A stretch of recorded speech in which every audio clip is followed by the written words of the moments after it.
datang di kebaktian perdana KMK USU, Unit Pelayanan Fakultas Kedokteran. Puji Tuhan, kita masih diberi kesempatan untuk berkumpul kembali untuk memuji dan memuliakan Tuhan. Meskipun kita berkumpul hanya sebatas layar, namun kita harus tetap bersyukur dan antusias untuk mengikuti ibadah ini ya. Sebelumnya, saya mau mengingatkan kepada teman-teman untuk mengisi absensi yang telah dikirimkan oleh panitia Karumchat. Untuk teman-teman Sambuk 2021, boleh mengisi kolom kelompok pipa atau kelompok kecil dengan kelompok pipa ya teman-teman, karena teman-teman mahasiswa baru semuanya termasuk dalam kelompok pipa. Baiklah, sebelumnya perkenalkan nama saya Anastasia dari Sambuk 2019 yang akan menjadi MC kebaktian kita pada hari ini. Nah, sebelum kita memulai ibadah kita, mungkin saya akan kenalan sama beberapa teman-teman yang udah hadir di sini. Sebelumnya mungkin boleh on cam dulu dong kakak abang dan teman-teman karena kita mau ibadah bersama-sama di sini. Mungkin aku mau kenalan dulu, tanya-tanya sedikit sama yang paling dekat sama aku. Di sini ada Andi Franciscus Sitanggang. Hai Andi. Halo Kak. Shalom Andi, gimana kabarnya hari ini? Aman Kak, bahagia Kak. Aman ya, amin bahagia, mantap. Apa nih kegiatannya hari ini? Apakah habis skills lab kah, habis kelas, atau free? Tadi free Kak. Oh free, pantesan semangat ibadah nih ya. Gimana perasaannya mau bisa ikut ibadah perdana KMK ini? Gak sabar lah Kak. Gak sabar ya, muji Tuhan, mantap banget Andi. Oke, selamat beribadah Andi. Baik Kak. Mungkin aku mau tanya sama satu cewek cantik yang deket juga sama akun dari layar. Ada Rebianka Gracia. Hai Rebianka. Halo Kak. Dipanggil siapa nih? Apa Kak? Maaf. Dipanggilnya siapa? Rebi kah? Bianka? Rebi Kak. Oh Rebi. Rebi gimana kabarnya hari ini? Sehat Kak, bahagia, puji Tuhan. Puji Tuhan. Gimana, semangat nggak ikut ibadah kali ini? Perdana loh ini buat di semester genap ini. Semester ganjil, sorry. Semangat ya. Oke, selamat beribadah, Rebi. Terima kasih Kak. Ya, terima kasih teman-teman. Semoga semuanya juga dalam keadaan sehat dan bahagia ya. Nah, terutama karena ini hari Jumat, terus kayaknya masih awal bulan baru nih, bulan Oktober. Jadi harus fresh untuk mulai bulan baru dan tentunya dengan ibadah bareng-bareng. Nah, baik, sekarang kita akan memasuki ibadah. Saya ingatkan kembali kepada teman-teman untuk menjaga ketenangan selama ibadah dan pastikan mute selama ibadah berlangsung. Bila on cam, diharapkan teman-teman dalam posisi yang sopan dan presentable. Kasih Allah tak pernah berkesudahan dan rahmatnya selalu baru tiap pagi. Untuk memulai ibadah kita, marilah kita mengucap syukur kepada Tuhan dengan menyanyikan lagu Bersyukurlah. Here we go! Come on! Come on! Everybody! Clap your hands! Tepuk tangan sama-sama! Hey! Yeah! Yeah! Here we go!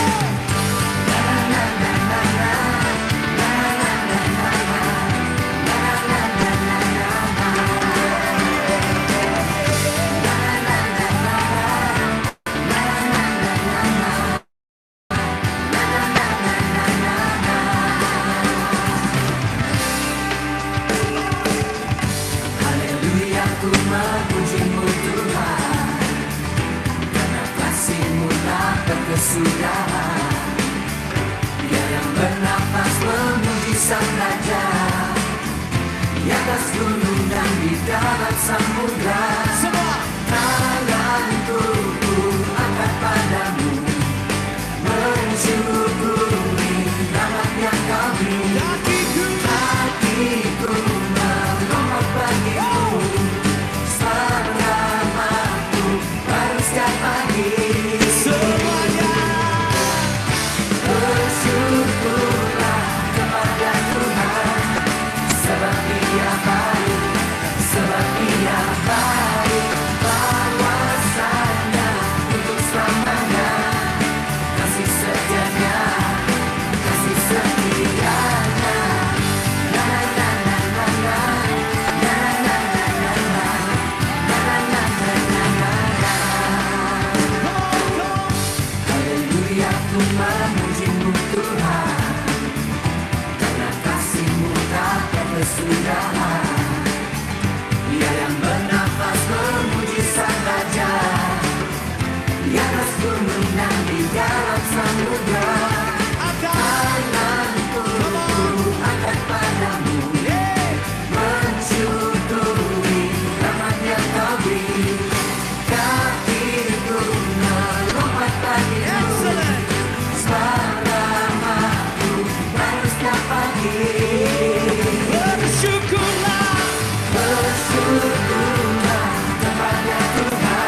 padamu, mensyukuri rahmat yang kau beri.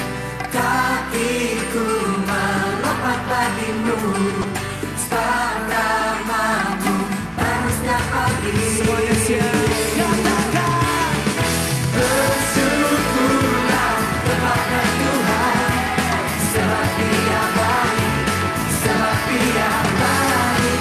Kuasanya untuk selamanya, kasih setianya, kasih setianya. Bersyukurlah kepada Tuhan, sebab Dia baik, sebab Dia baik. Kuasanya untuk selamanya, kasih setianya, kasih setianya.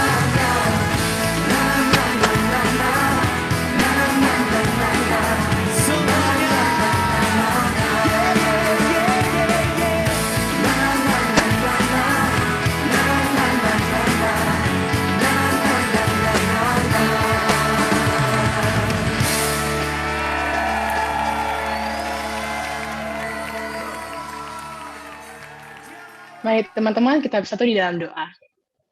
Bapa yang Maha Kudus, Bapa yang bertata di dalam kerajaan surga, kami mau bersyukur ya Bapa atas berkat-Mu hari ini kami dapat berkumpul secara virtual di Zoom meeting ini untuk memuji dan memuliakan nama-Mu. Bapa, kami mau menyembah-Mu hari ini Bapa, biarlah hari ini kami bisa menyiapkan hati kami, pikiran kami untuk mendengarkan firman-Mu, dan biarlah Roh-Mu yang bertata di atas kami ya Bapa, membuka pengertian kami akan firman-Mu, sehingga kami juga mampu menerapkannya dalam kehidupan kami sehari-hari. Ampuni setiap dosa kami ya Bapa, di dalam nama Yesus Kristus kami berdoa dan mengucap syukur. Haleluya. Amin.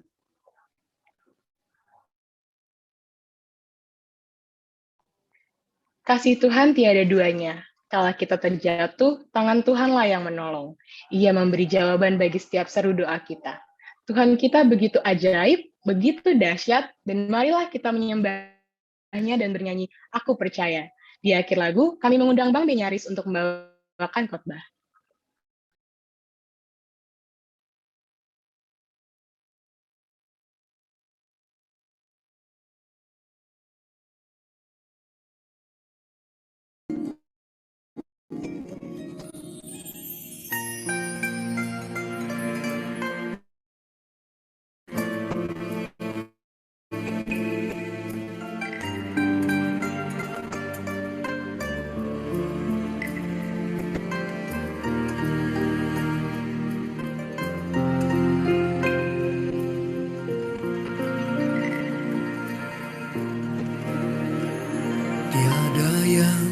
Seperti Engkau begitu mengasihiku, Kau Tuhan sanggup menjawab semua seru doaku.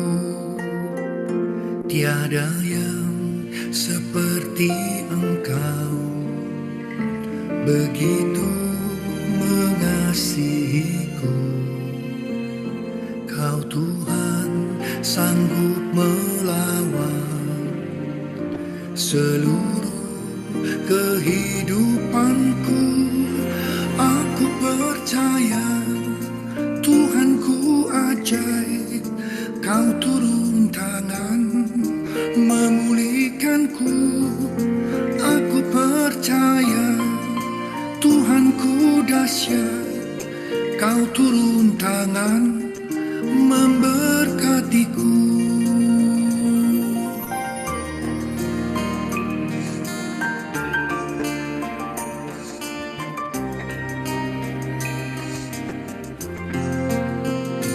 Tiada yang seperti Engkau begitu mengasihiku,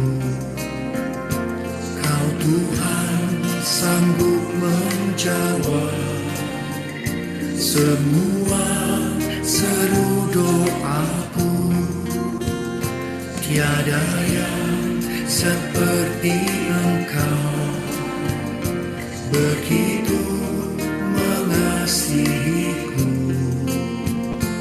Kau Tuhan sanggup melawan seluruh kehidupanku.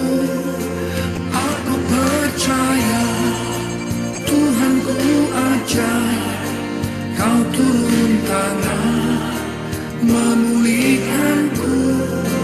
Aku percaya Tuhan ku dahsyat, kau turun tangan memberkatiku.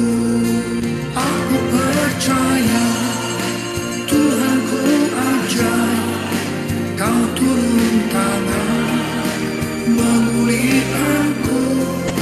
Aku percaya Tuhan ku dahsyat, kau turun tangan memberkatiku.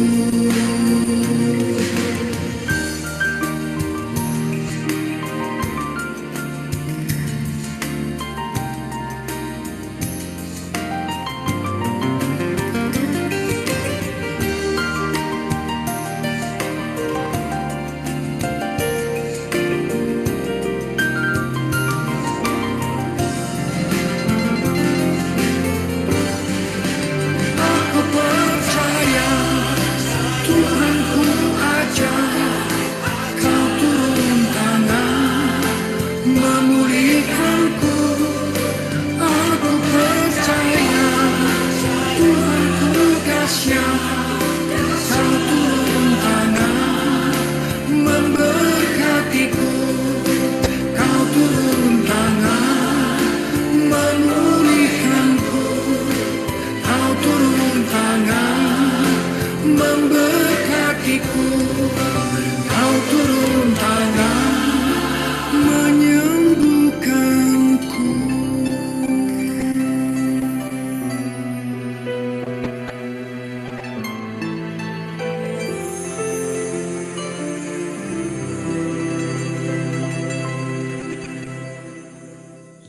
Baik, mari kita berdoa.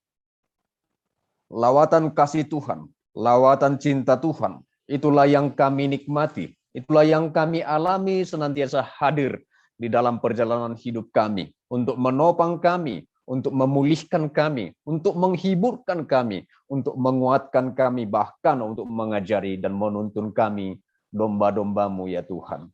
Kami bersyukur memiliki Allah yang demikian besar mencintai dan mengasihi kami, yang tidak membiarkan umatnya terbelenggu oleh dosa, namun ia turun ke tengah-tengah dunia menjadi sama dengan manusia untuk keselamatan umatnya. Maka bagimulah hormat dan kemuliaan atas seluruh perbuatan tanganmu yang sudah engkau kerjakan, yang ajaib di dalam hidup kami. Dan di siang hari yang indah ini kami kembali mempersembahkan waktu kami, hati dan pikiran kami untuk memuji dan memuliakan Engkau ya Allah. Memohon belas kasih Tuhan kembali akan mengurapi kami, akan melawat kami, akan berbicara kepada kami dalam waktu ini secara khusus di dalam pemberitaan firman Tuhan. Tuhan pimpin kami masing-masing yang mendengarkan pun yang menyampaikan, Engkau yang menguasai ya Tuhan. Berkati setiap perangkat dan jaringan yang kami pergunakan dan seluruh kondisi yang ada di sekeliling kami yang mungkin bisa mengganggu kami. Kiranya Engkau yang menolong kami, hanya menunjukkan hati kami untuk menyambut Engkau berbicara ya Tuhan. Berkati juga hamba-Mu dalam segala keterbatasan, keberdosaannya ya Tuhan yang akan menyampaikan firman-Mu. Terlebih dahulu Tuhan kuduskan, Tuhan perlayakkan dia ya Allah. Dan biarlah kiranya hanya isi hati Tuhan yang disampaikan kepada kami pada siang hari ini. Dan kami diberkati oleh Tuhan. Bersabdalah Engkau, kami siap mendengarkan, dalam Yesus kami sambut firman Tuhan. Amin.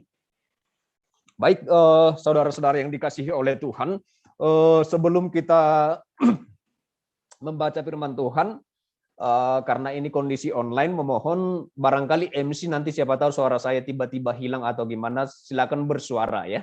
Jadi biar bisa diperbaiki atau gimana. Oke, baik. Saya akan share untuk kita slide yang sudah dipersiapkan untuk menolong kita di dalam memahami dan mendengarkan bersama-sama firman Tuhan pada siang hari ini. Ini adalah sebuah tema yang sangat menarik bagi kita, bahwa di dalam perjalanan hidup kita itu baik secara fisik ternyata dan juga secara rohani kita membutuhkan yang namanya pertumbuhan. Dan realitanya kita tidak pernah bisa bertumbuh sendiri. Gitu dilahirkan ke dunia sekitar 18 tahun kalian rata-rata ya, 19 dan 20 tahun yang lalu tidak ada orang yang langsung dibiarkan dilepaskan kuliah di FK gitu ya, tumbuh sendiri dia, nggak ada. Ada orang lain yang menolong kita untuk tumbuh di sana gitu ya. Jadi kita tidak ada yang bisa tumbuh dengan sendirinya. Ada peran orang lain. Nah, kita akan melihat bersama-sama bagian firman Tuhan yang akan menolong kita secara khusus, secara rohani kita, secara iman kita terus-menerus bertumbuh di dalam Allah. Baik, di layar sudah saya sediakan ayatnya. Yang punya Alkitab silakan bisa juga dibuka masing-masing Alkitab yang isi firman Tuhan yang akan menghantarkan kita kepada pemaknaan dan penghayatan akan hidup kita sebagai umat Tuhan di tengah-tengah dunia ini. Saya bacakan untuk kita dari Roma 12 ayat 1 dan 2 demikian firman Tuhan. Karena itu saudara-saudara, demi kemurahan Allah, aku menasihatkan kamu supaya kamu mempersembahkan tubuhmu sebagai persembahan yang hidup, yang kudus dan yang berkenan kepada Allah. Itu adalah ibadahmu yang sejati. Janganlah kamu menjadi serupa dengan dunia ini, tetapi berubahlah oleh pembaharuan budimu, sehingga kamu dapat membedakan manakah kehendak Allah, apa yang baik, yang berkenan kepada Allah dan yang sempurna. Baik, saudara-saudara yang dikasihi Tuhan, sorry tadi langsung ngegas ya, belum perkenalan diri. Gitu. Nama saya seperti yang di atas tadi, Banyaris Fardosi. Saya juga alumni dari FK, yang saat ini Fakultas Kehutanan ya, di USU. Ya, jadi saya dari Fakultas Kehutanan. Tahun 2005 ya. Namun setelah itu kemudian saat ini melayani Tuhan secara full timer ya, setelah dibina waktu itu di UKM KMKUS lalu terpanggil secara khusus untuk melayani Tuhan, dan saya berdomisili saat ini di Kota Sidikalang ya. Jadi kira-kira demikian yang bisa saya sampaikan tentang diri saya. Baik, bagian firman Tuhan ini adalah sebuah firman yang disampaikan oleh Paulus bagi orang-orang Yahudi yang ada di Roma pada saat itu. Karena itu saudara-saudara, demi kemurahan Allah, aku menasihatkan kamu supaya kamu mempersembahkan tubuhmu. Ya, demi kemurahan Allah, aku menasihatkan kamu, gitu ya. Demi kemurahan, nanti kita akan melihat apa ini kemurahan Allah. Aku menasihatkan kamu supaya kamu mempersembahkan tubuhmu sebagai persembahan yang hidup. Bukan persembahan yang mati. Nanti kita akan lihat konteksnya. Kalau di dalam bahasa Inggris dikatakan sacrifice, ya, pengorbanan, gitu ya. Jadi sebagai sebuah pengorbanan yang hidup. Agak aneh pernyataan Paulus ini. Sudah pengorbanan tapi masih hidup. Ini agak unik ya. Nanti kita akan melihat apa yang dimaksud oleh Paulus di dalam bagian ini. Jadi kenapa dia mengatakan mempersembahkan tubuh sebagai persembahan yang hidup? Kalau menjadi persembahan, pengorbanan, itu sudah tidak hidup lagi. Karena di dalam perjanjian lama kita nanti akan melihat konteksnya. Bahwa di dalam bagian ini Paulus melihat bahwa kita membutuhkan yang namanya kemurahan Allah. Demi kemurahan Allah, aku menasihatkan kamu, gitu ya. Bahwa kita membutuhkan yang namanya kemurahan Allah karena ada fakta yang terjadi dalam hidup kita. Semua orang sudah jatuh di dalam dosa. Dan upah dosa ialah menuju kepada kematian yang kekal. Upah dosa ialah maut, ke neraka gitu. Ini adalah fakta yang terjadi dalam hidup kita tanpa terkecuali, sehingga kita membutuhkan yang namanya kemurahan Allah. Makanya Paulus membuka dengan kalimat demi kemurahan Allah itu sendiri. Maka ketika manusia jatuh di dalam dosa, berbuat dosa dan telah kehilangan kemuliaan Allah, manusia menjadi salah di dalam memandang dirinya. Menjadi salah di dalam memaknai siapa dirinya. Itulah yang terjadi dengan umat manusia. Mohon maaf sebentar, ada tamu. Sorry.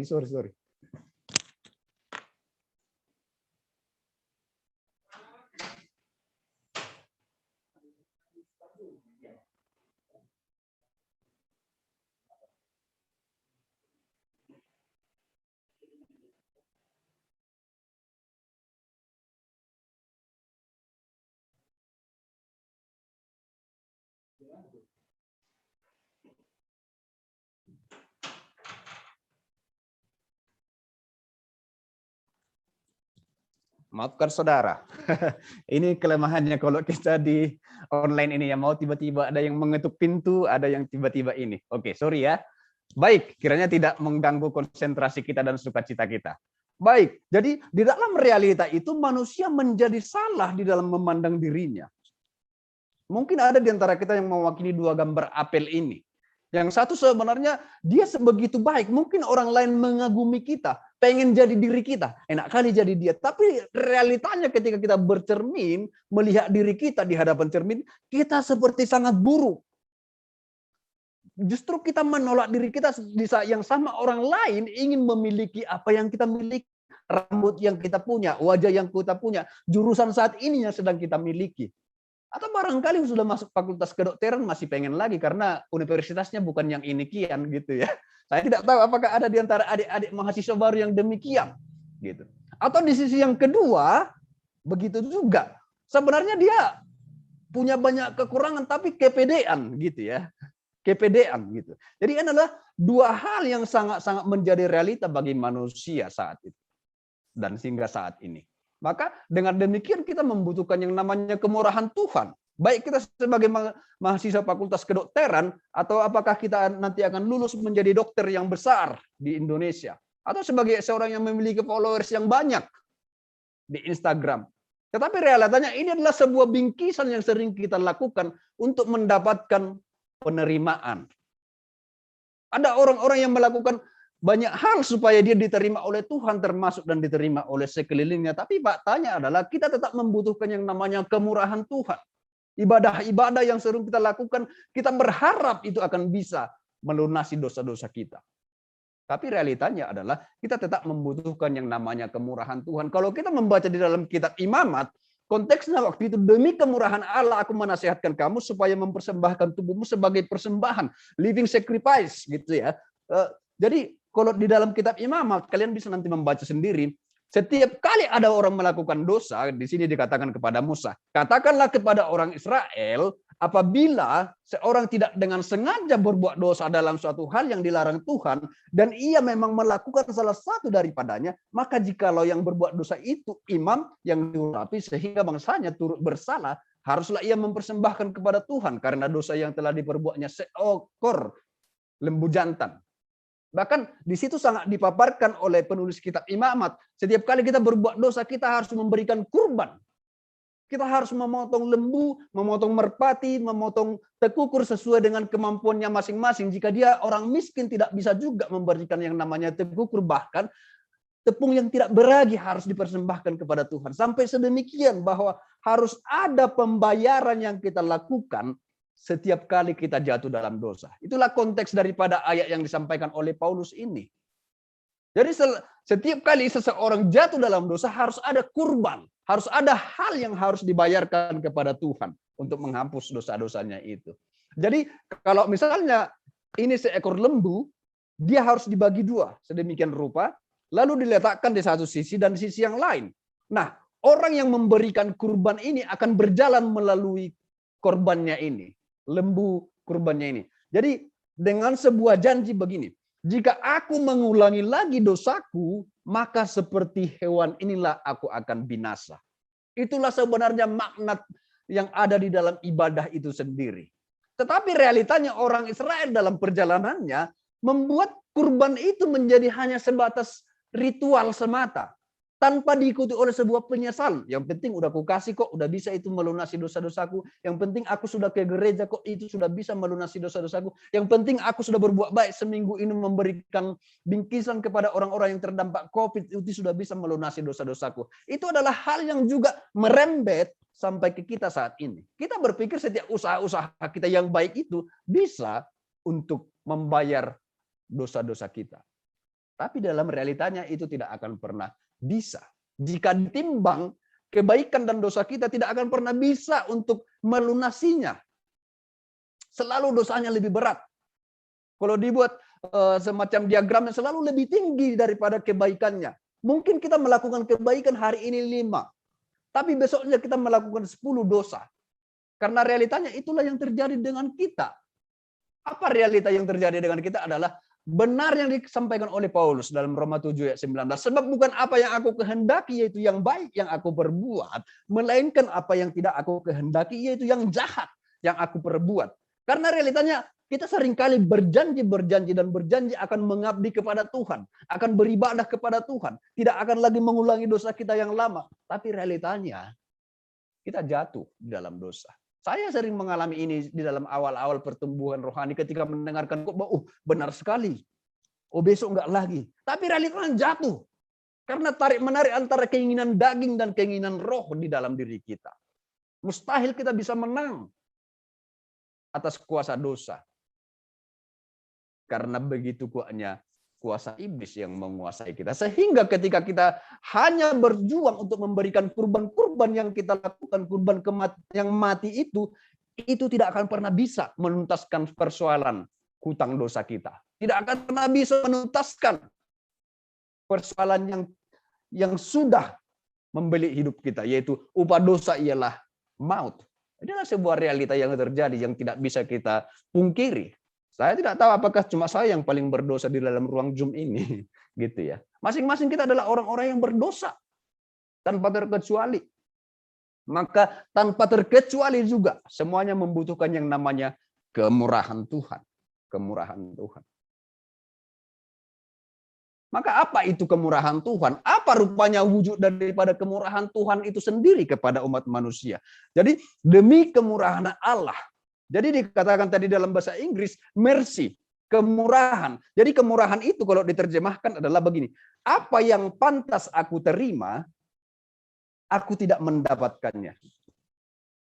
Apa yang pantas aku terima, aku tidak mendapatkannya. Apa yang pantas kita terima karena dosa kita, maut. Apa yang pantas kita terima karena kesalahan kita, hukuman. Tapi kita tidak menerimanya karena ada yang namanya mercy tadi, kemurahan Allah itu. Jadi, dan oleh kasih karunia telah dibenarkan dengan cuma-cuma karena penebusan dalam Kristus Yesus. Kristus Yesus telah ditentukan Allah menjadi jalan pendamaian karena iman dalam darahnya.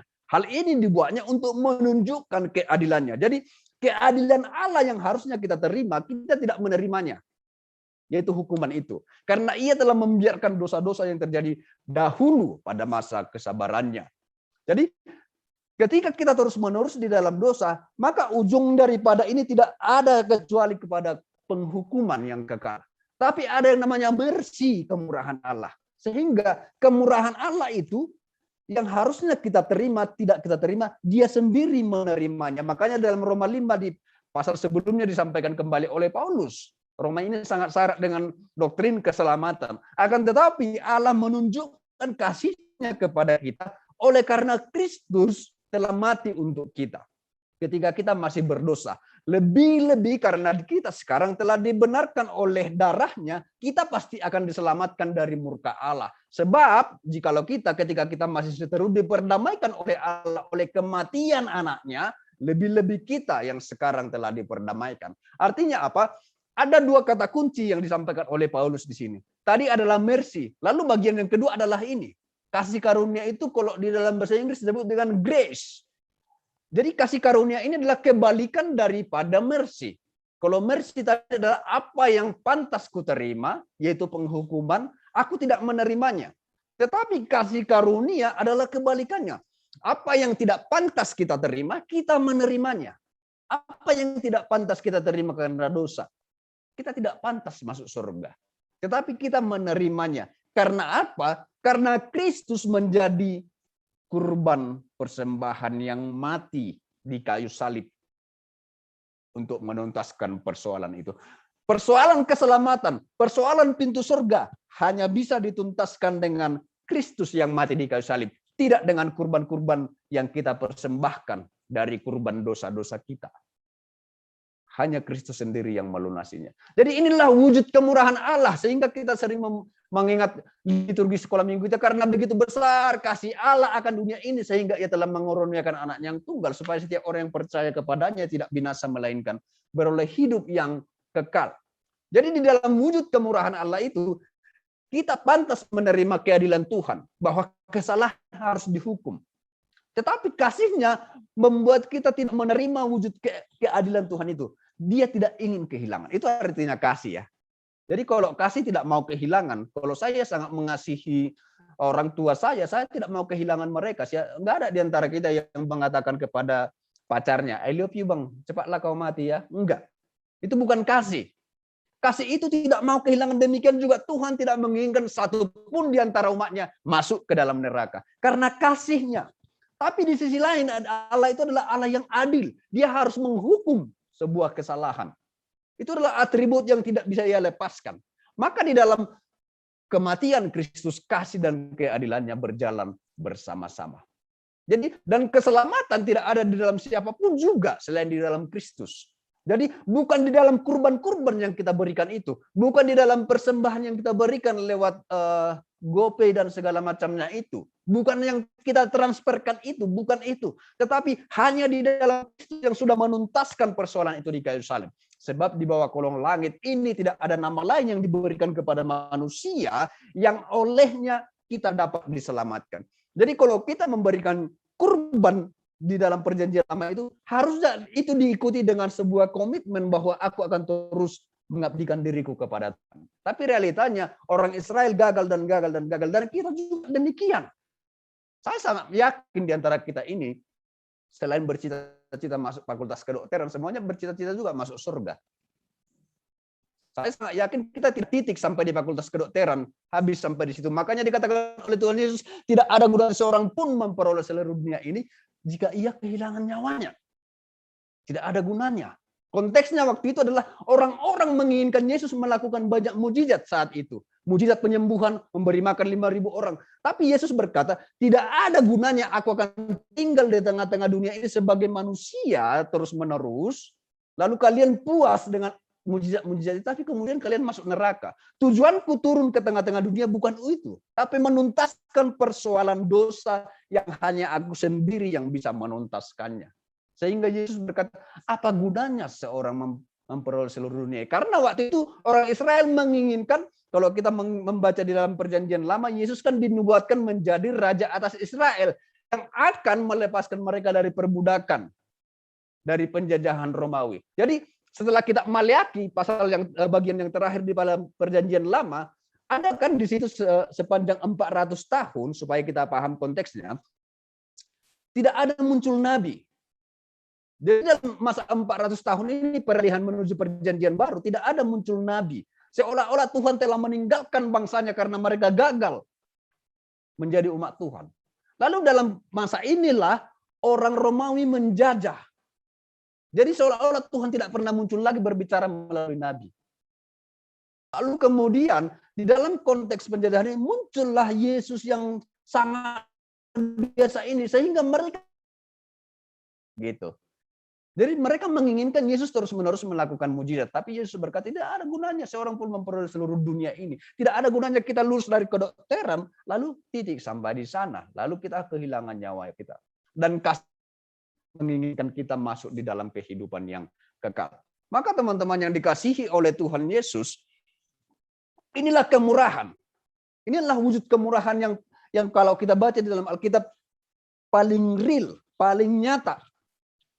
Kisah Dismas dan Gestas ini. Waktu disalibkan ada 3 orang waktu itu. Yesus di tengah-tengah, salah satu di sebelah kiri dan salah satu di sebelah kanan. Dismas di sebelah kanan, Gestas di sebelah kiri.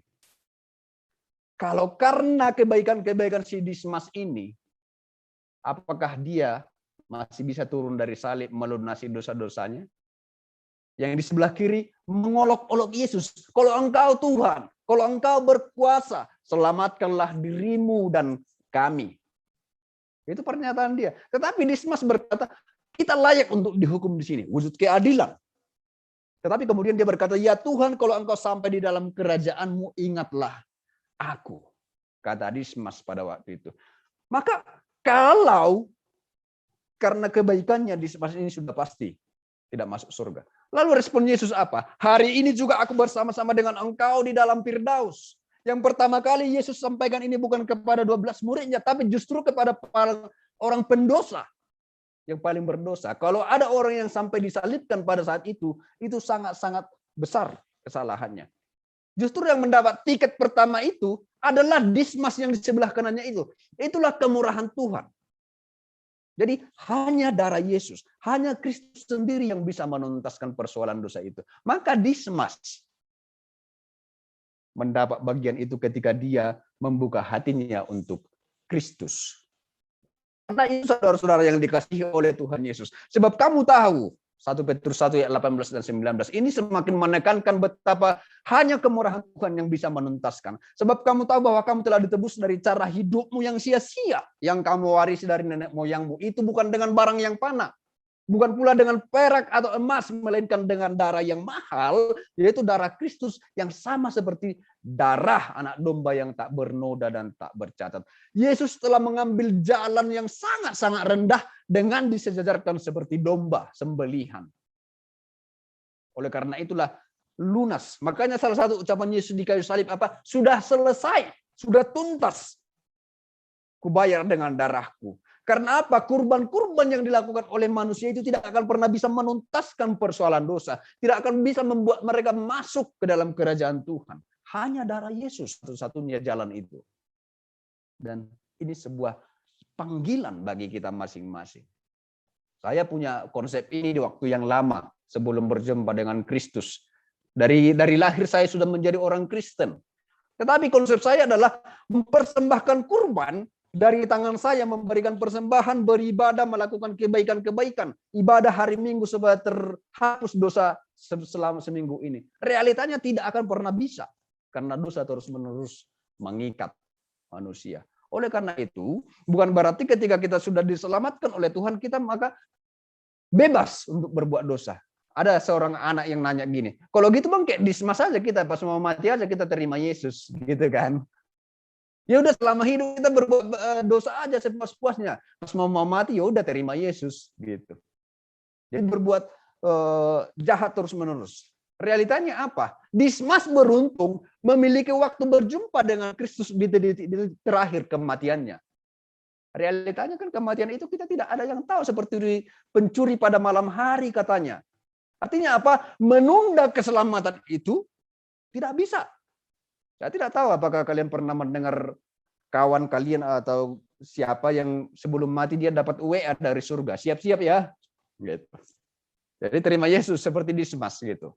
Atau di antara kita sudah punya kalender kehidupan, rencana kehidupan. Oke, lulus nanti dari Fakultas Kedokteran, koas, lalu kemudian membuka praktek besar, lalu berhasil semuanya menikah dengan pasangan kita dan punya anak-anak yang unyuk-unyuk, yang menyenangkan hati, lalu mereka tumbuh besar, berhasil juga punya cucu, lalu menikmati hidup selama di dunia ini.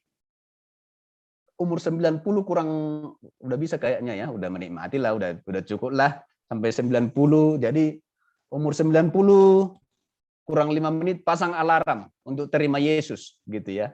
Jadi selama 90 tahun ini nikmati hidup. Lalu detik-detik terakhir, oh Tuhan aku pantas dihukum. Kalau engkau sampai di kerajaanmu ingatlah aku. Hari ini juga aku bersama-sama dengan engkau dalam Firdaus. Enak kali ya kalau begitu ya. Ini sering menjadi sebuah jebakan bagi kita untuk menunda waktu untuk mengikut Kristus. Masih muda, masih fokus untuk studiku. Tuhan tidak pernah memintamu untuk meninggalkan studimu demi mengikut Dia. Cintanya yang sudah Ia kerjakan untuk menuntaskan persoalan dosa itu. Maka jadilah Dismas. Enggak harus Dismas nanti jadi disalibkan kita ya. Tapi tawaran itu berlaku dari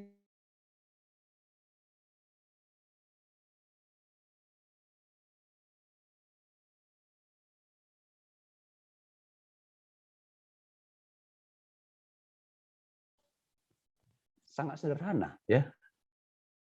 Karena apa? Kristus sudah mengerjakan bagi kita. Maka kita memiliki status yang baru ketika kita membuka hati kita sama seperti Dismas di hadapan Tuhan. Semua orang yang menerimanya diberi kuasa supaya menjadi anak-anak Allah, yaitu mereka yang percaya dalam namanya. Artinya apa? Ketika kita percaya kepada Kristus, dikatakan kita menjadi anak-anak Allah, menjadi anak-anaknya. Status kita bukan lagi musuhnya, status kita bukan lagi hukuman, status kita bukan lagi terdakwa karena dosa. Tapi status kita adalah anak. Apa status kita sebagai hak kita sebagai anak bapak mama kita? Setiap kali kita pulang dari Medan kuliah, yang tidak tinggal di Medan, atau setiap kali pulang dari kampus, kita pulang ke rumah bapak siapa? Ke rumah bapak tetangga ya, bagus. Enggak, kita pulang ke rumah bapak kita. Maka suatu saat kita akan pulang dari dunia ini, tergantung siapa bapak kita. Kalau kita percaya kepada Kristus, menerima Yesus sebagai juru selamat, menyambut cintanya yang sudah ia kerjakan itu, kita menjadi anak-anak Allah. Maka kita pulang dari tengah-tengah dunia ini akan masuk ke surga karena kita adalah anak-anak Tuhan. Jadi dikatakan di dalam Yohanes 3:16 supaya setiap orang yang percaya kepada Kristus tidak binasa seperti kurban yang dibinasakan itu, melainkan beroleh hidup yang kekal. Setiap orang yang percaya, tidak dikatakan di situ setiap orang yang memberikan kurban persembahan yang terbanyak, yang terbaik, bukan. Tapi yang percaya kepada Kristus, sama seperti Dismas itu. Karena itu saudara-saudara yang dikasihi oleh Tuhan harus berubah. Setiap kali orang dilahirkan, dia harus bertumbuh. Kalau Yesus berkata kepada Nikodemus dalam Yohanes 3 ayat 3, sebab jika seseorang tidak dilahirkan kembali, dia tidak dapat melihat kerajaan Allah. Nikodemus bingung waktu itu. Di ayat yang keempat dan kelima dia bingung. Bagaimana mungkin seseorang sudah tua dimasukkan lagi ke dalam perut ibunya untuk dilahirkan kembali? Bingung dia saat itu. Nah, kalau di dalam kekristenan ada 2 kali proses kelahiran secara fisik dan rohani. Saya lahir baru di kampus, saya harus mengakui ini, bukan di gereja saya. Secara aktivitas rohani saya termasuk rajin bergereja dulu. Di antara yang tidak rajin lah, masih bilang paling rajin lah waktu itu, gitu ya. Tetapi persoalan dosa saya belum pernah tertuntas karena saya melakukan ibadah-ibadah itu supaya, perhatikan baik-baik ini, supaya saya diterima di surga. Tetapi apa yang membedakannya sekarang? Apakah kita masih tetap perlu berbuat baik ketika Yesus sudah menuntaskan dosa-dosa? Apakah hanya segampang itu kita terima Yesus lalu masuk surga lalu bebas lagi berbuat dosa? Bukan itu maksudnya.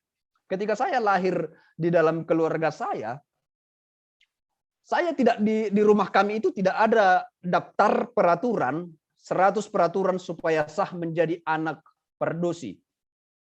50 plus 1 harus diselesaikan supaya sah masuk kartu keluarga. Tidak. Tapi saya terus akan menyenangkan orang tua saya, bukan supaya saya jadi anaknya, tapi karena saya adalah anaknya. Ngerti ya? Jadi kata kuncinya adalah supaya dan karena. Jadi kebaikan tetap perlu dilakukan, tapi kita bukan lagi dalam rangka mencicil dosa-dosa kita kayak diagram yang tadi itu. Tapi karena Kristus sudah mati di kayu salib, karena Kristus sudah mempersembahkan nyawanya sebagai persembahan yang mati di Kalvari, supaya kita tidak, bukan kita yang ada di sana. Karena itu, bukan supaya. Maka Dismas tidak memiliki kesempatan untuk menyanyikan lagu Hidup Ini Adalah Kesempatan, iya kan? Hidup ini adalah kesempatan. Dismas nggak punya kesempatan untuk menyanyikan itu. Jadi artinya apa? Ketika kita memiliki kesempatan untuk lahir baru saat ini sama seperti Nikodemus yang lahir baru pada masa tuanya. Jadi semakin cepat kita lahir baru dan bertumbuh, semakin banyak waktu kita untuk seorang dokter. Atau baik melalui pelayanan-pelayanan kita di tengah-tengah kampus. Jadi makanya jangan heran kayak di kami di kampung ini ya.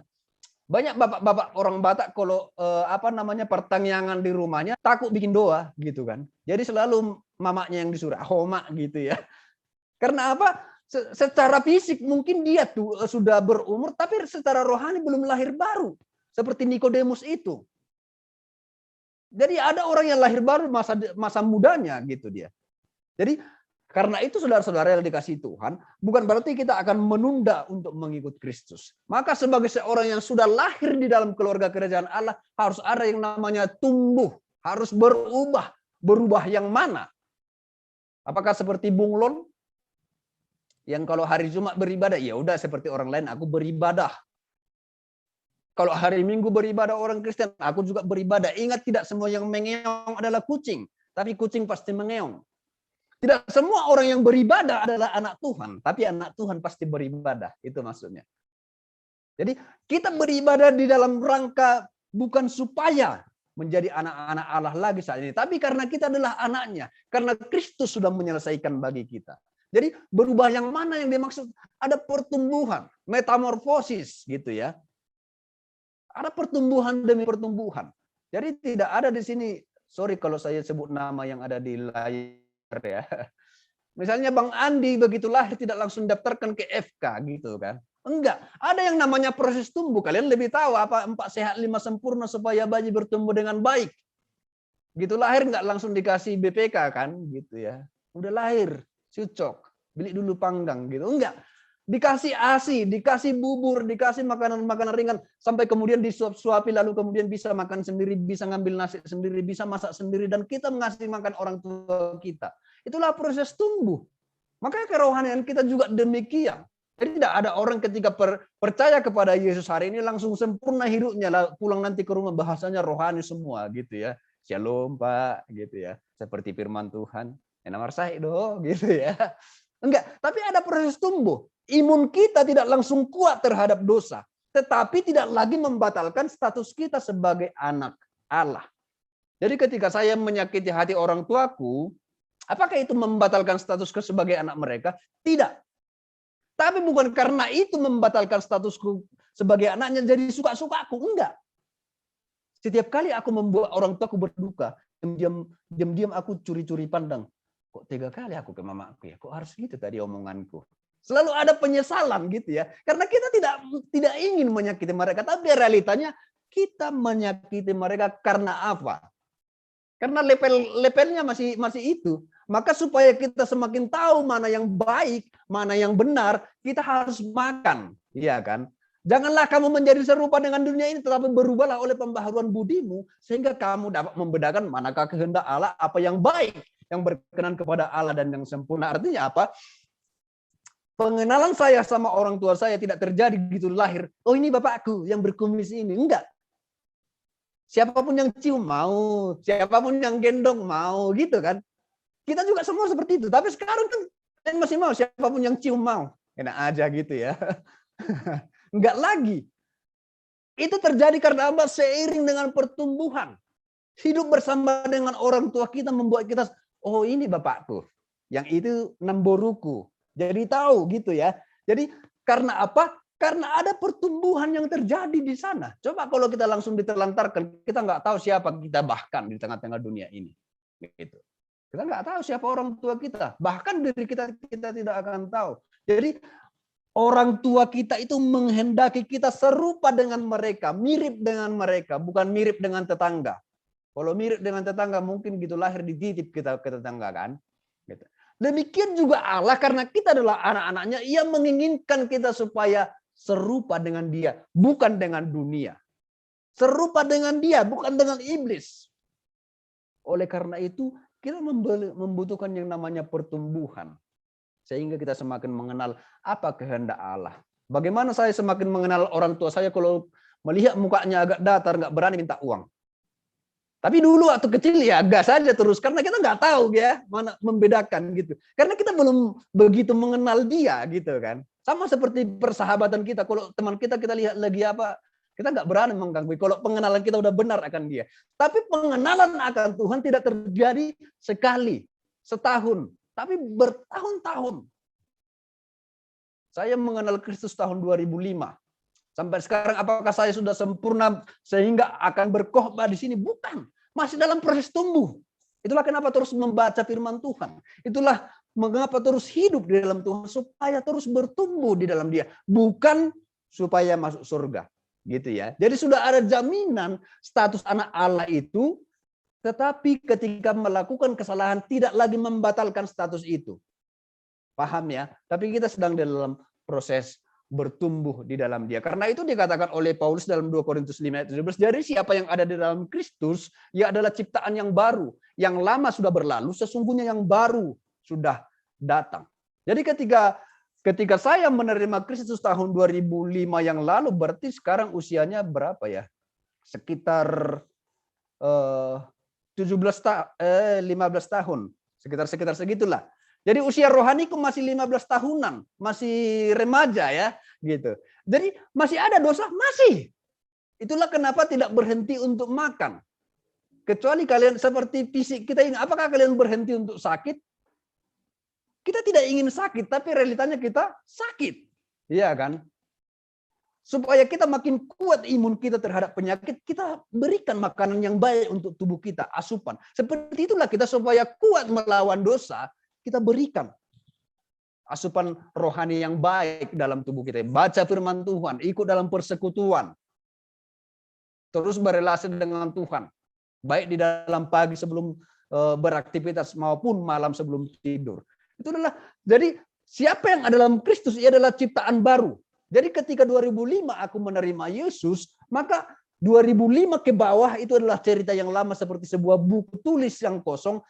Sampai 2005 cerita tentang aku yang ditulis di situ. Yang penting aku senang, yang penting aku bahagia. Tapi 2005 sampai sekarang cerita tentang Kristus di dalam hidupku. Itulah kisah hidup seorang yang selamat. Makanya Paulus berkata, karena bagiku hidup adalah Kristus dan mati adalah keuntungan. Tetapi jika aku harus hidup di dunia ini, itu berarti bagiku memberi buah. Ini menarik. Jadi mana yang harus kupilih aku tidak tahu, kata Paulus. Jadi artinya apa? Bagi orang percaya, baik hidup maupun mati adalah sama-sama dalam Kristus. Ketika kita sudah percaya kepada Kristus dan kita menjadi anak-anak Allah, kita tidak takut lagi kepada kematian. Karena sudah pasti akan pulang ke rumah Bapa. Jadi hidup di tengah dunia ini untuk Kristus.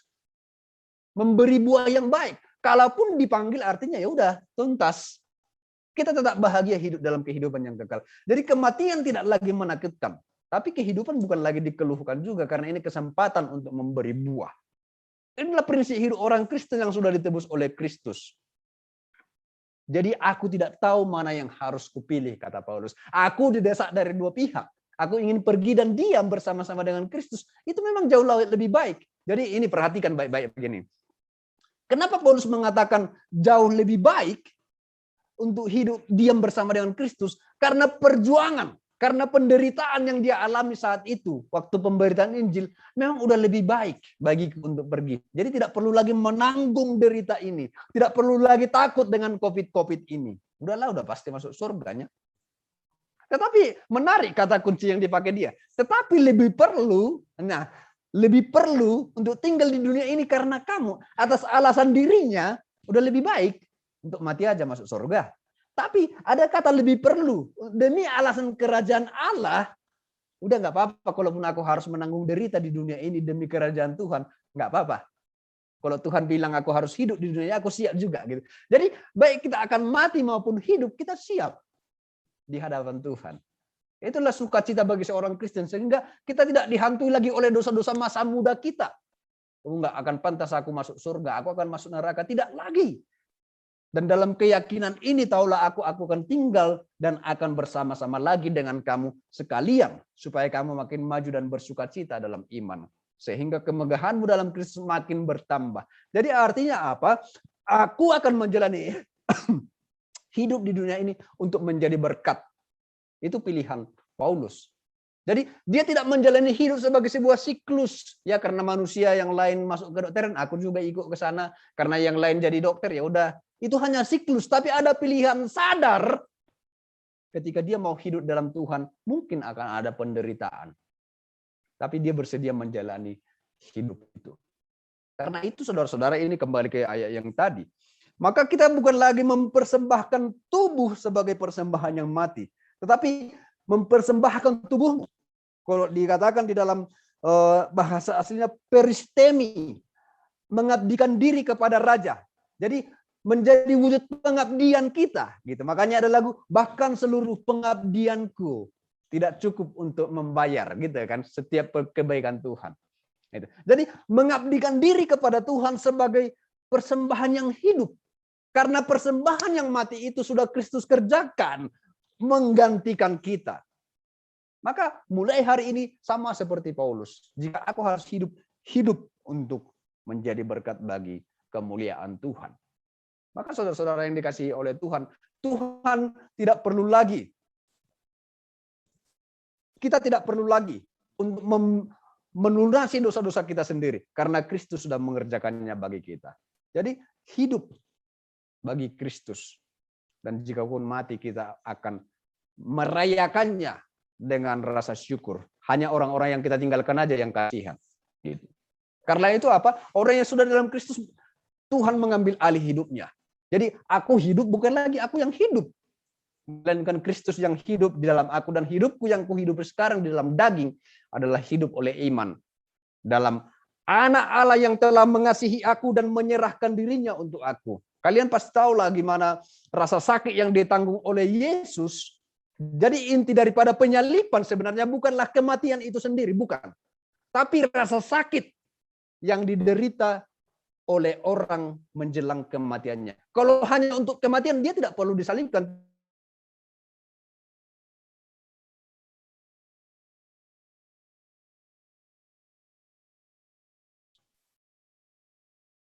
Begitu menyakitkan. Jadi tujuannya bukan, esensinya bukanlah kematian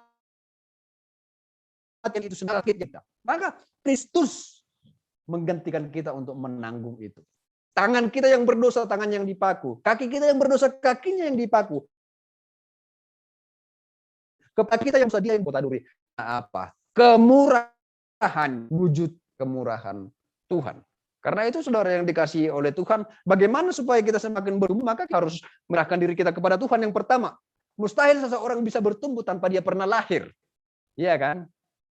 Gak mungkin dong kita akan bertumbuh dalam dunia kita nggak pernah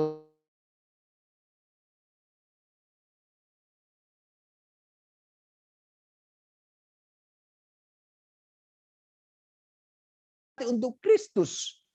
Maka bagian yang kedua adalah kita bergabung di dalam komunitas yang bisa mendukung kita untuk bertumbuh.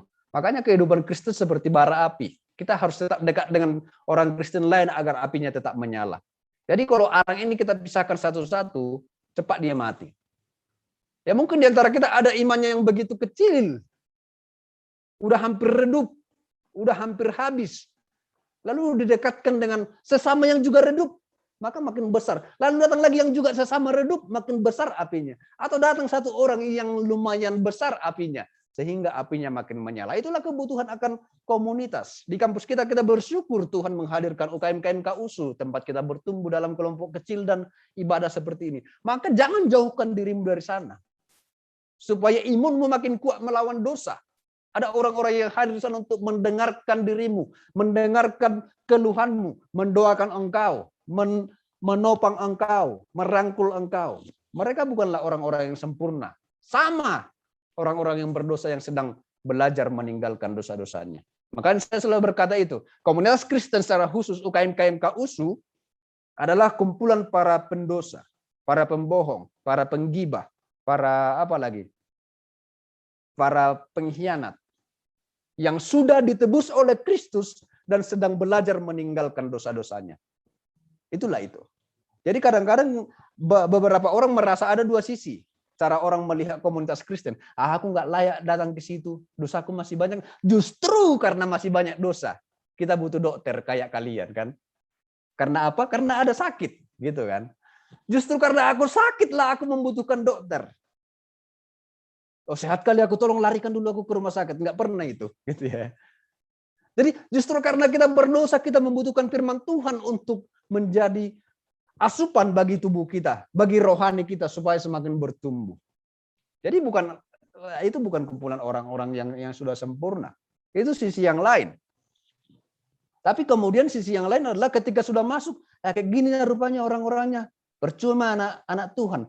Iya, karena realitanya kita masih manusia yang berdosa. Tidak ada orang yang begitu lahir langsung tumbuh sempurna hidupnya seperti Kristus. Ada proses tumbuh. Gitu. Jadi kadang-kadang dia mungkin akan mengecewakanmu. Kata-katanya akan salah. Responnya akan enggak seperti yang kau harapkan. Karena dia juga punya pergumulan sendiri. Tapi dengan kesadaran, kita ini api-api yang mungkin sedang redup, yang saling menyalakan satu sama lain. Tidak ada orang yang lebih kuat di sana.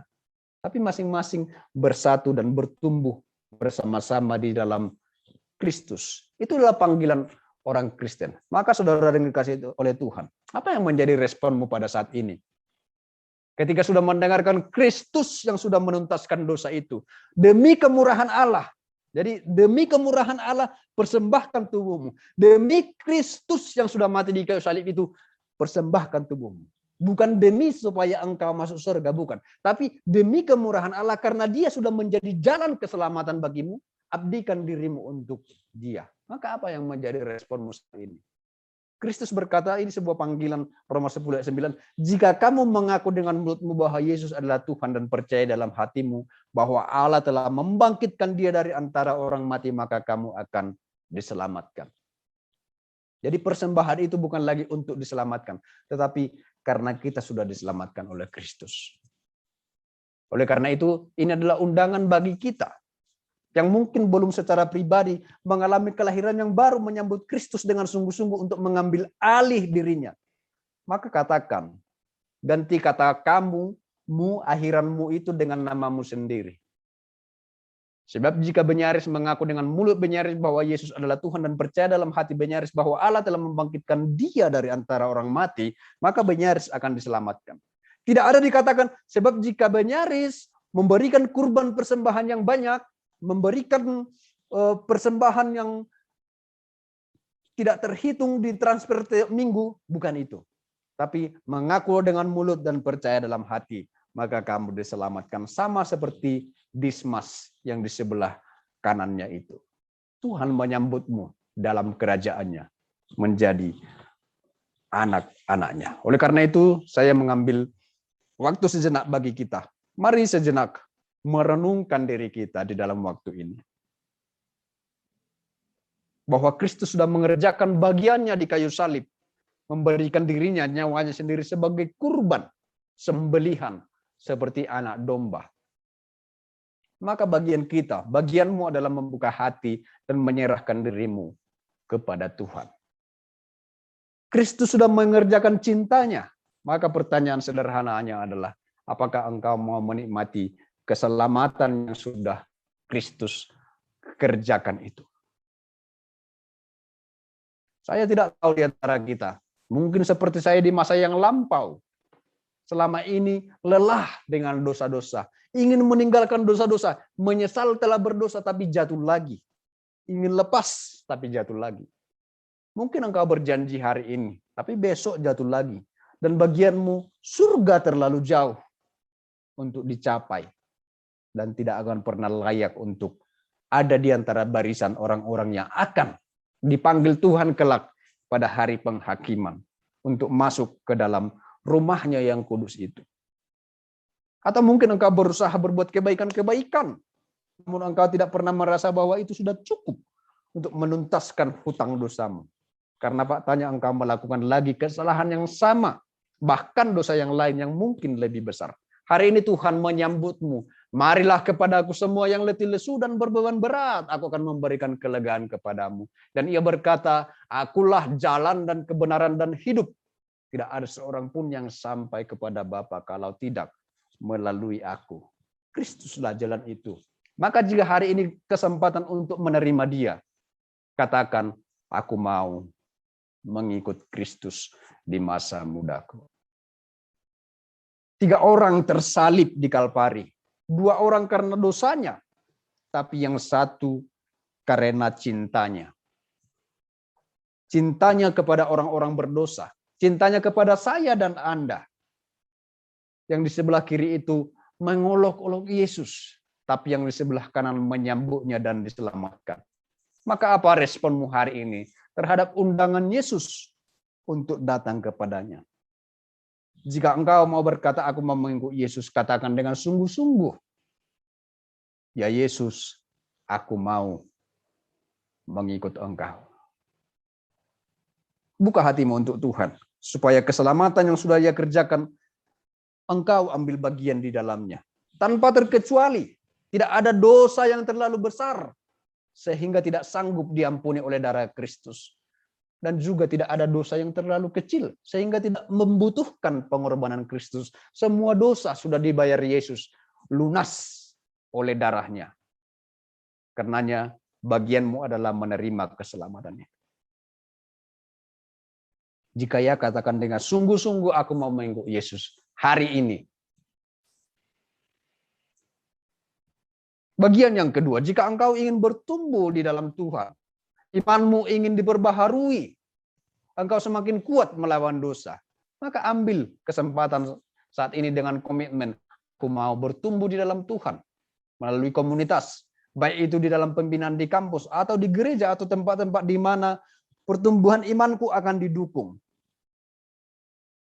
Berkomitmenlah untuk terus-menerus semakin mengenal Tuhan di masa mudamu ini.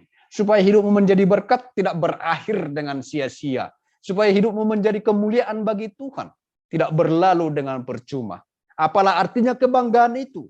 Apalah artinya kebesaran nama itu? Jika kemudian kita tidak pernah memberi dampak yang baik bagi sekeliling kita. Maka Kristus memanggil kita bukan hanya menjadi anaknya, tetapi ia ingin kita juga supaya menjadi alat-alatnya menyatakan cintanya di tengah-tengah dunia ini. Engkau sendiri yang bisa memutuskan, karena Tuhan sudah mengerjakan bagiannya untuk menyelamatkanmu. Dan ia mengundangmu untuk masuk dalam keluarganya. Jika engkau meresponi cintanya itu, jangan keraskan hatimu. Buka dengan lembut, dengan rendah hati berkata, aku orang berdosa. Tapi sebagaimana Dismas diampuni, aku pun diampuni oleh Kristus. Dan Yesus berkata, hari ini juga engkau adalah anak-anak Allah. Mari sejenak ambil waktu untuk berkomitmen di hadapan Tuhan.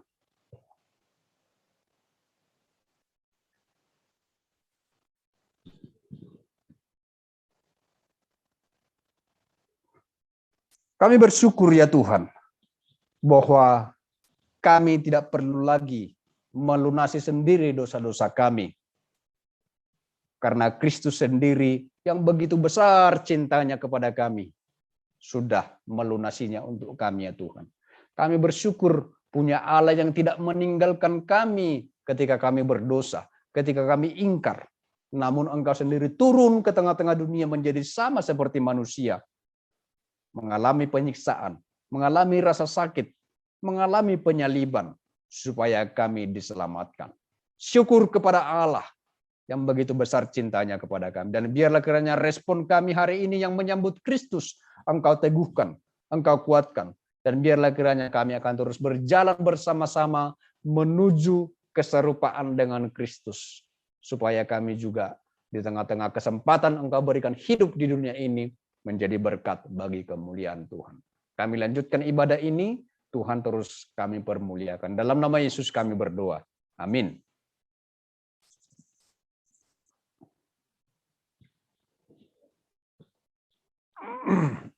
Terima kasih kepada Bang Benyaris atas khotbah yang sangat luar biasa. Selanjutnya, mari kita dengarkan lagu persembahan pujian yang akan dibawakan oleh angkatan yang baru bergabung dengan kita nih teman-teman, yakni angkatan 2021. Selamat mendengarkan.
Terima kasih.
Engkau sangat baik, teramat baik bagiku.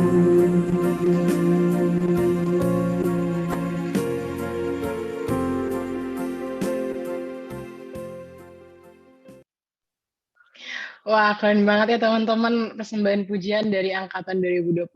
Semoga persembahan tadi bisa menjadi kemuliaan bagi nama Tuhan. 2 Korintus 8 ayat 12 mengatakan, sebab jika kamu rela untuk memberi, maka pemberianmu akan diterima.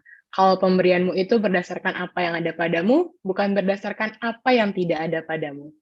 Marilah teman-teman, kita memberikan persembahan sebagai ucapan syukur atas kemurahan Tuhan dalam hidup kita. Saat ini, teman-teman dapat memberikan persembahan dengan scan QR Code yang ada di layar, atau melalui aplikasi OVO, atau dengan mengirimkan ke nomor rekening yang sudah tertulis di layar. Teman-teman juga dapat langsung mengisi absensi bagi yang belum, dan juga angket di link yang ada di chatroom ya teman-teman. Jadi ada 2 yang perlu diisi, ada absensi dan juga angket.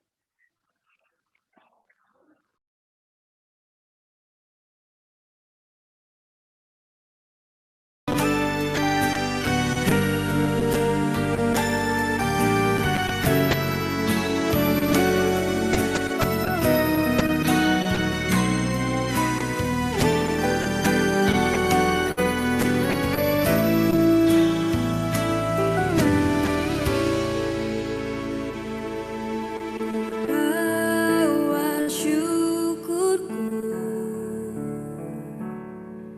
ke tempat kudus-Mu. Ku bawa sembahku dan pujian bagi-Mu,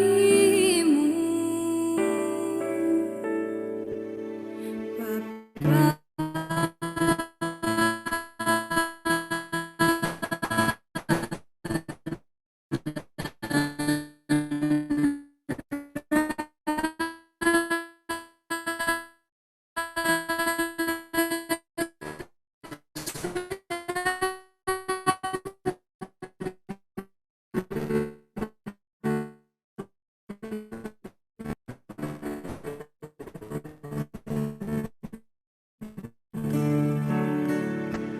Ku masang selain yang terbaik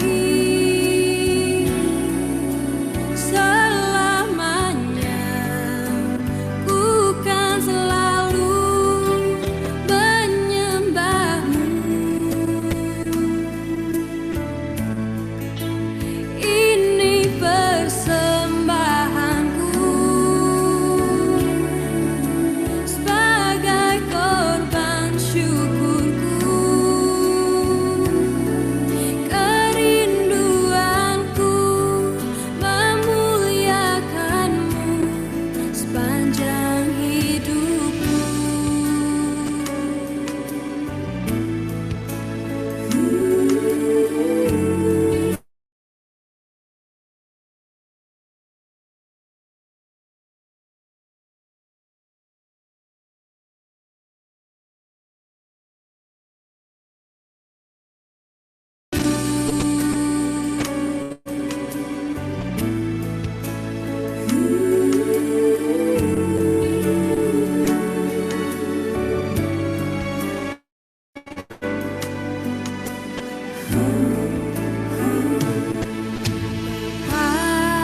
Dan Rajaku, ku mengasihi-Mu. Inilah hidupku, ku persembahkan bagi-Mu. Takkan pernah ku bawa selain yang terbaik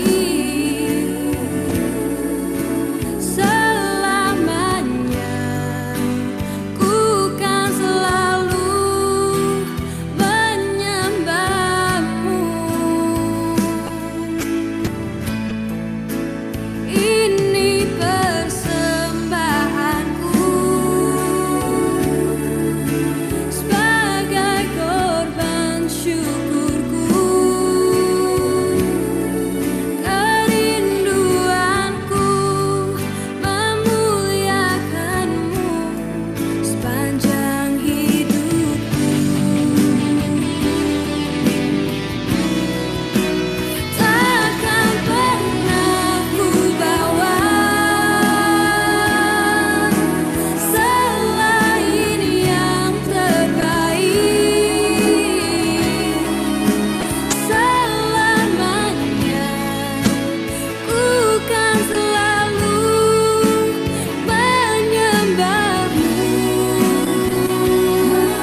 Nah, teman-teman, sekarang kita mau seru-seruan dulu nih dengan main games. Boleh dulu dong, Mas, yang masih off cam boleh on cam dulu, karena biar kita sambil kenalan muka dengan muka nih, apalagi masih banyak yang 2021 di sini yang belum saling kenal sama seniornya. Boleh dong kita mau main games?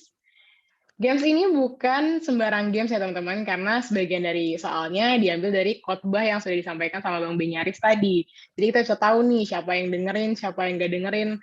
Dan buat yang pede tadi dengerin banget, boleh langsung main gamesnya dengan semangat. Nah, games ini adalah games Kahoot teman-teman. Jadi boleh ditampilin dong Kak Syuki. Oh, Kak Devina. Teman-teman boleh langsung join ke kahoot.it dan masukin game pinnya 7864775. Sekali lagi ke kahoot.it, masukin game pinnya 7864775. Boleh diambil HP-nya teman-teman. Kita mau main games bareng-bareng.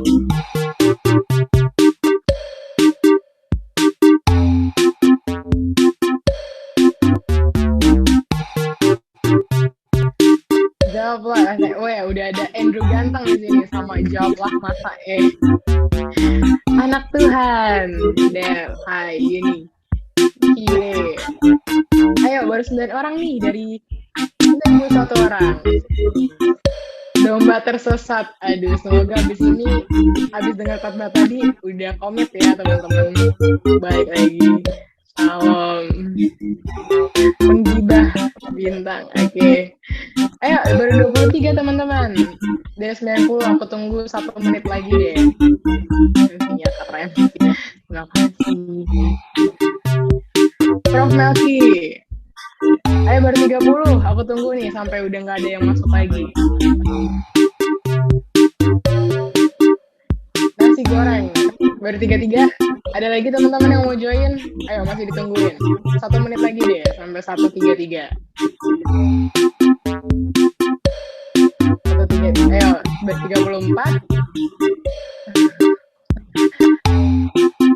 Ada TGIF, Alisa, ada Jerry, ada Bang Jerry kesini.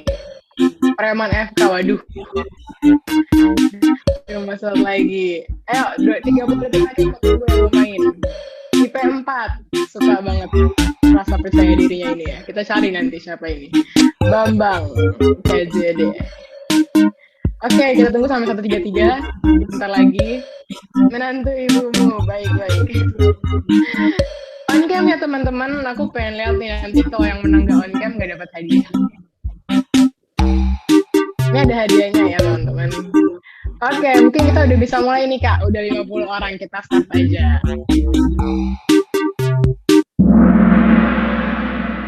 Siap-siap ya teman-teman. Soalnya gampang kok, tenang aja. Soal pertama, bagaimana ibadah yang sejati menurut Roma 12 ayat 1? Ayo, apa nih jawabannya? Mempersembahkan hasil gandum dan hasil anggur, mempersembahkan tubuh sebagai persembahan yang hidup, mempersembahkan korban, mempersembahkan bakaran yang harum. Apa nih jawabannya kira-kira? Jawaban yang benar adalah ya, mempersembahkan tubuh sebagai persembahan yang hidup ya. Ada yang salah nih. Gak apa, kita lihat dulu Kak. Next, siapa yang pertama sekarang? Titik, anonymous ya. Baik, kita cari. Lanjut Kak, soal kedua. True false, kita membutuhkan kemurahan Tuhan sebab kita berdosa. Bener nggak nih teman-teman? Ayo, tadi udah dibilangin nih di khotbah. Benar atau salah kita membutuhkan kemurahan Allah karena kita berdosa? Jawabannya benar. Lanjut Kak, soal selanjutnya. Yuni sekarang posisi di podium paling atas. Lanjut. Soal ketiga, sifat Allah adalah apa nih sifat Allah? Adil dan kasih apa adil dan pemilih teman-teman? Gampang ya soalnya.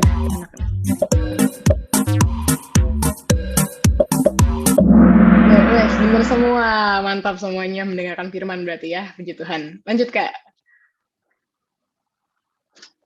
Status baru apa yang diberikan kepada kita jika percaya dalam namanya? Status apa nih tuh, teman-teman? Anak hilang, anak Allah, anak pungut, apa anak FK nih? Oh, anak FK kayaknya karena SBM ya, karena lulus deh, bukan karena SBM. Oh, anak Allah. Oh, masih ada yang salah, nggak apa-apa. 2 orang doang. Selanjutnya. Siapa paling tinggi sekarang? Yuni. Wah, dia menyusul nih, mau 3 tentang selanjutnya. True or false? Hidup ini harus jadi berkat. Benar nggak teman-teman? Hidup ini harus jadi berkat. Ini waktunya kebanyakan nih kayaknya, Kak. Soalnya terlalu muda. Oh, iya semua, puji Tuhan. Selanjutnya, Kak. Masih gampang nih. Coba kita lihat paling tinggi. Oh, menantu ibumu mulai naik nih. Sama apa ini emojinya? Lanjut, Kak. Yuni masih bertahan. Bagi orang percaya, hidup dan mati adalah sama. Benar nggak? Sama-sama rugi, sama-sama untung, sama-sama susah, sama-sama dalam Kristus. Ini jawabannya, teman-teman. Jawabannya sama-sama dalam Kristus. Oke, lanjut, Kak, pertanyaannya. Masih ada 3 pertanyaan lagi, teman-teman. Jadi bisa menyusul yang masih di bawah-bawah. Yuni masih memimpin nih. Kehidupan Kristen harus seperti bara api, kita harus tetap dekat dengan orang Kristen lain agar apinya tetap nyala. Bener atau salah? Langsung. Salah, salahnya, Kak. Ayo, dia lagi yang belum jawab. Kita harus tetap dekat sama Kristen lain. Jawabannya adalah benar. Kenapa ada yang salah? Wah, tadi kurang fokus berarti ya pas Bang Ben ngejelasin. Oke, lanjut, Kak. Siapa nih yang paling tinggi? Wah, Yuni. Oke, masih top 5 ya, masih sama nih. Lanjut. Apa bahan kelompok pipa yang pertama? Waduh, ini agak mencondong ke 2021 ya, karena yang 2021 Allah, manusia dan dosa, anak yang hilang, kasih dan keadaan Allah, jaminan keselamatan. Tebak-tebak berhadiah nih, guys. Atau yang udah pipa pasti tahu. Jawabannya adalah manusia dan dosa. Gak apa-apa yang masih salah. Next time ikut pipa berarti ya, teman-teman. Wah, ada perolehan baru nih yang nggak bisa aku baca emojinya. Lanjut. Soal terakhir, siapa yang termasuk anggota pipa? Semua benar, mahasiswa baru yang masih menggunakan bahan pipa atau yang belum masuk kelompok kecil. Tadi yang pernah anggota pipa. Ayo 2 orang lagi. Jawabannya adalah semua benar. Siapapun bisa jadi kelompok pipa ya kalau misalnya belum masuk kelompok kecil.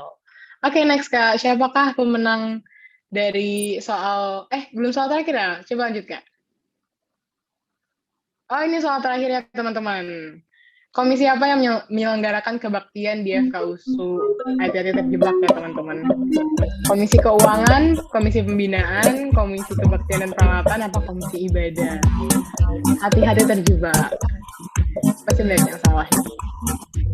Jawabannya adalah... komisi kebaktian dan peralatan. Itu kan banyak yang terjebak. Gak apa-apa, teman-teman. Kita langsung lihat siapakah yang menang Games Kahoot kali ini. Drum roll. Yang ketiga adalah Prof. Melki. Yeay. Yang kedua, Melki Ganteng. Yang pertama adalah... yang pertama yang dapat hadiah ya. Dapat stiker lain dari aku. Itu boleh aku bagi ya. Buat yang kedua sama yang ketiga dapat hadiah berkat Tuhan yang melimpah. Oke, selamat semuanya. Oke, teman-teman, semoga games tadi bisa review lagi ya tadi khotbah yang disampaikan Bang Ben dan bisa kita ingat seminggu ke depan bahkan seterusnya. Oke, syukur kepada Allah, ibadah kita telah selesai. Untuk menutupnya, saya persilakan kepada Bang Ben Yaris untuk memimpin di dalam doa. Baik, mari kita mengakhiri ibadah kita, mari kita berdoa. Ya Tuhan, kami mengucap syukur kasih-Mu yang begitu besar telah menyambut kami menjadi anak-anak di dalam kerajaan-Mu. Kami bersyukur bahwa Kristus sudah menuntaskan persoalan dosa kami, dan kami pun ditebus sebagai umat-Mu ya Tuhan. Terima kasih untuk pengorbanan-Mu di Kalvari yang membawa kami kepada sebuah kehidupan yang baru, dan biarlah kiranya Tuhan penghayatan kami akan pengorbanan Kristus, penghayatan kami akan cinta-Mu bagi kami, membawa kami pun juga ya Tuhan kepada sebuah komitmen yang baru, bahwa hidup kami akan kami persembahkan untuk mempermuliakan Tuhan. Sebab Engkau sendiri sudah mempersembahkan tubuh-Mu untuk menyelamatkan kami, ya Allah. Tuntunlah kami masing-masing dalam perjalanan hidup kami, secara khusus sebagai seorang mahasiswa, baik yang baru maupun yang sudah menjalani masa studi selama ini ya Tuhan. Tuhan yang memberkati, Tuhan yang menggembalakan, Tuhan yang menganugerahkan sukacita bagi kami untuk menapaki tanggung jawab kami sebagai seorang mahasiswa. Dan juga Tuhan mengorbankan hati kami ya Tuhan, untuk terus mengabdikan hati seluruh diri kami bagi kemuliaan-Mu ya Allah. Terima kasih untuk serangkaian ibadah yang sudah Tuhan sertai, dan kiranya Tuhan dipuaskan atas seluruh pujian dan doa-doa kami, dan juga secara khusus untuk persembahan yang kami berikan. Kiranya Tuhan berkenan dan ajar kami mempergunakannya dengan baik untuk pembangunan kerajaan-Mu, secara khusus di tengah-tengah kampus FK USU ya Tuhan. Terima kasih untuk anak-anak Tuhan juga yang ambil bagian dalam pelayanan pada siang hari ini. Kasih-Mu, kemurahan-Mu akan terus mengikuti perjalanan hidup mereka, dan anugerahkan sukacita untuk terus melayani Tuhan. Terima kasih untuk teman-teman pengurus yang sudah Tuhan pakai mempersiapkan ibadah ini. Tuhanlah juga yang akan terus memberikan mereka sukacita melayani Engkau, dan kesatuan hati sebagai tim.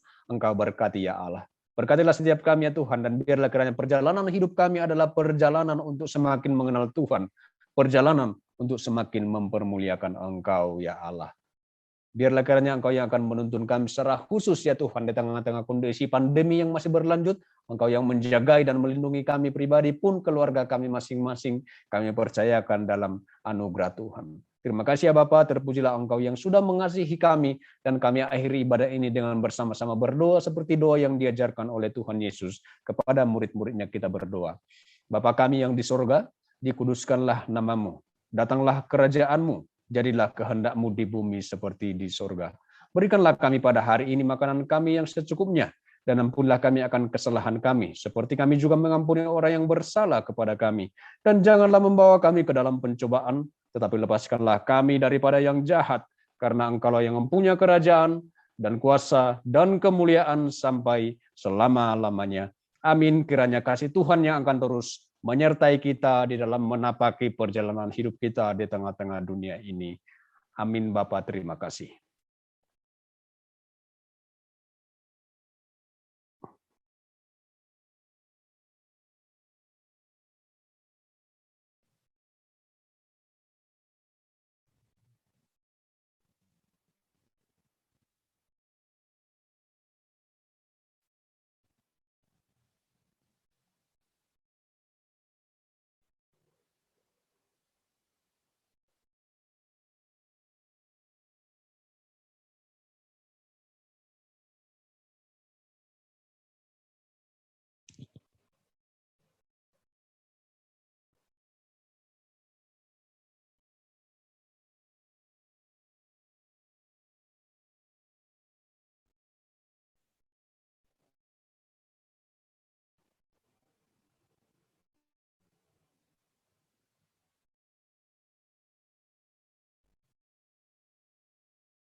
Demikian rangkaian acara kebaktian UP FK USU. Terima kasih atas kehadiran dan waktu yang diberikan. Terima kasih juga kepada Bang Benyaris yang sudah membawakan khotbah pada hari ini.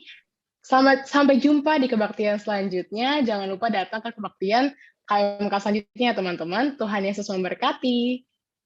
Oh ya, sebelumnya teman-teman, kita mau dokumentasi dulu, diharapkan kepada jemaat untuk dapat menghidupkan kameranya. Saya serahkan ke Komisi Kebaktian untuk mengambil gambar.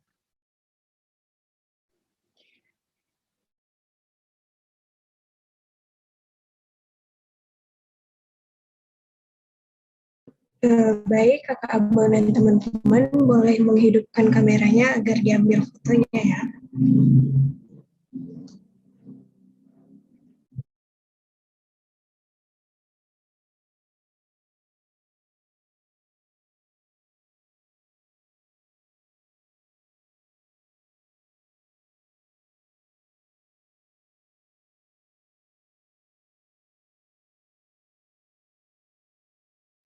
Baik, saya akan mengambil gambar untuk slide pertama.